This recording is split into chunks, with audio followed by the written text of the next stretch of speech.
Welcome. Today we're reading the chapter At the Sign of the Spyglass of the novel Treasure Island.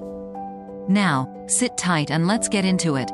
When I had done breakfasting, the squire gave me a note addressed to John Silver, at the sign of the Spyglass, and told me I should easily find the place by following the line of the docks, and keeping a bright lookout for a little tavern with a large brass telescope for a sign. I set off, overjoyed at this opportunity to see some more of the ships and seamen, and picked my way among a great crowd of people and carts and bales, for the dock was now at its busiest, until I found the tavern in question. It was a bright enough little place of entertainment. The sign was newly painted, the windows had neat red curtains, the floor was cleanly sanded. There was a street on each side, and an open door on both, which made the large, low room pretty clear to see in spite of clouds of tobacco smoke. The customers were mostly seafaring men, and they talked so loudly that I hung at the door, almost afraid to enter. As I was waiting, a man came out of a side room, and at a glance I was sure he must be Long John. His left leg was cut off close by the hip, and under the left shoulder he carried a crutch, which he managed with wonderful dexterity, hopping about upon it like a bird. He was very tall and strong, with a face as big as a ham, plain and pale, but intelligent and smiling. Indeed, he seemed in the most cheerful spirits, whistling as he moved about among the tables, with a merry word or a slap on the shoulder for the more favored of his guests. Now, to tell you the truth, from the very first mention of Long John in Squire Trelawney's letter, I had taken a fear in my mind that he might prove to be the very one-legged sailor whom I had watched for so long at the old Benbow. But one look at the man before me was enough. I had seen the captain, and Black Dog, and the blind man Pew, and I thought I knew what a buccaneer was like, a very different creature, according to me, from this clean and pleasant-tempered landlord. I plucked up courage at once, crossed the threshold, and walked right up to the man where he stood, propped on his crutch, talking to a customer. "Mr. Silver, sir?" I asked, holding out the note. "Yes, my lad," said he, "such is my name, to be sure. And who may you be?" And when he saw the squire's letter he seemed to me to give something almost like a start. "Oh," said he, quite aloud, and offering his hand, "I see. You are our new cabin boy, pleased I am to see you." And he took my hand in his large firm grasp. Just then one of the customers at the far side rose suddenly and made for the door. It was close by him, and he was out in the street in a moment. But his hurry had attracted my notice, and I recognized him at a glance. It was the tallow-faced man, wanting 2 fingers, who had come first to the Admiral Benbow. "Oh," I cried, "stop him. It's Black Dog." "I don't care 2 coppers who he is," cried Silver, "but he hasn't paid his score.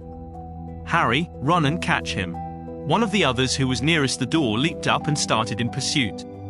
"If he were Admiral Hawke he shall pay his score," cried Silver, and then, relinquishing my hand, "Who did you say he was?" he asked.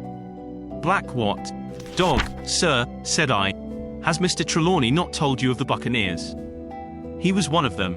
"So," cried Silver, "in my house. Ben, run and help Harry. One of those swabs, was he? Was that you drinking with him, Morgan? Step up here." The man whom he called Morgan, an old, grey-haired, mahogany-faced sailor, came forward pretty sheepishly, rolling his quid.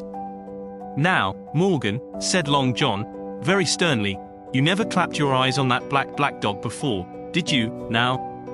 "Not I, sir," said Morgan, with a salute. "You didn't know his name, did you?" "No, sir." "By the powers, Tom Morgan, it's as good for you," exclaimed the landlord. "If you had been mixed up with the like of that, you would never have put another foot in my house, you may lay to that." "And what was he saying to you?" "I don't rightly know, sir," answered Morgan. "Do you call that a head on your shoulders, or a blessed dead eye?" cried Long John. "Don't rightly know, don't you? Perhaps you don't happen to rightly know who you were speaking to, perhaps. Come, now, what was he jawing viages, captains, ships? Pipe up, what was it?" "We was a talkin' of keel-hauling," answered Morgan. "Keel-hauling, was you? And a mighty suitable thing, too, and you may lay to that. Get back to your place for a lubber, Tom."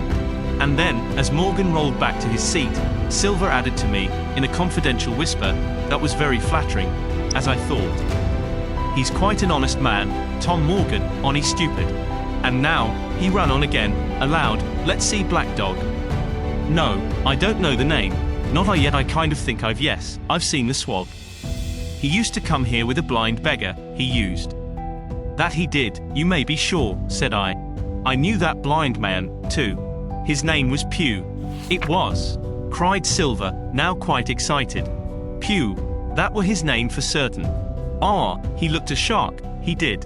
If we run down this black dog now, there'll be news for Cap'n Trelawney. Ben's a good runner. Few seamen run better than Ben.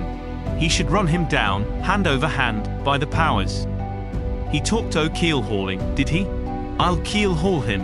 All the time he was jerking out these phrases, he was stumping up and down the tavern on his crutch, slapping tables with his hand, and giving such a show of excitement as would have convinced an Old Bailey judge or a Bow Street runner. My suspicions had been thoroughly reawakened on finding Black Dog at the Spyglass, and I watched the cook narrowly. But he was too deep and too ready and too clever for me, and by the time the two men had come back out of breath, and confessed that they had lost the track in a crowd, and been scolded like thieves, I would have gone bail for the innocence of Long John Silver. See here, now, Hawkins, said he, here's a blessed hard thing on a man like me, now, ain't it? There's Cap'n Trelawney, what's he to think? Here I have this confounded son of a Dutchman sitting in my own house, drinking of my own rum. Here you comes and tells me of it plain, and here I let him give us all the slip before my blessed deadlights. Now, Hawkins, you do me justice with the Cap'n. You're a lad, you are, but you're as smart as paint. I see that when you first came in. Now, here it is. What could I do, with this old timber I hobble on? When I was an A.B. master mariner, I'd have come up alongside of him, hand over hand, and broached him to in a brace of old shakes, I would, and now. And then, all of a sudden, he stopped, and his jaw dropped as though he had remembered something. The score, he burst out. 3 goes o' rum. Why, shiver my timbers, if I hadn't forgotten my score. And, falling on a bench, he laughed until the tears ran down his cheeks.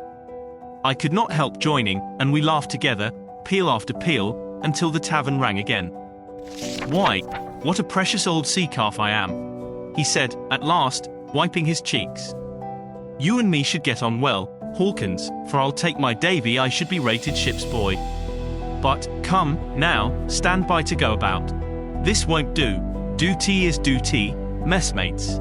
I'll put on my old cocked hat and step along of you to Cap'n Trelawney, and report this here affair. For, mind you, it's serious, young Hawkins, and neither you nor me's come out of it with what I should make so bold as to call credit. Nor you neither, says you, not smart, none of the pair of us smart. But dash my buttons, that was a good on about my score. And he began to laugh again, and that so heartily, that though I did not see the joke as he did, I was again obliged to join him in his mirth.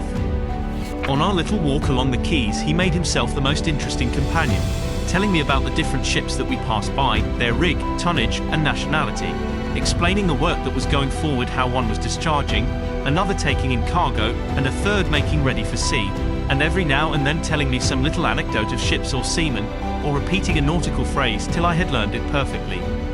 I began to see that here was one of the best of possible shipmates. When we got to the inn, the squire and Dr. Livesey were seated together, finishing a quart of ale with a toast in it, before they should go aboard the schooner on a visit of inspection. Long John told the story from first to last, with a great deal of spirit and the most perfect truth. That was how it were, now, weren't it, Hawkins? He would say, now and again, and I could always bear him entirely out. The two gentlemen regretted that Black Dog had got away, but we all agreed there was nothing to be done, and after he had been complimented, Long John took up his crutch and departed. All hands aboard by 4 this afternoon, shouted the squire after him. Ay, sir, cried the cook, in the passage. Well, squire, said Dr. Livesey, I don't put much faith in your discoveries, as a general thing, but I will say this John Silver suits me. That man's a perfect trump, declared the squire. And now, added the doctor, Jim may come on board with us, may he not? To be sure he may, said the squire. Take your hat, Hawkins, and we'll see the ship. Did you enjoy today's chapter of Treasure Island? Why not subscribe and ring the bell?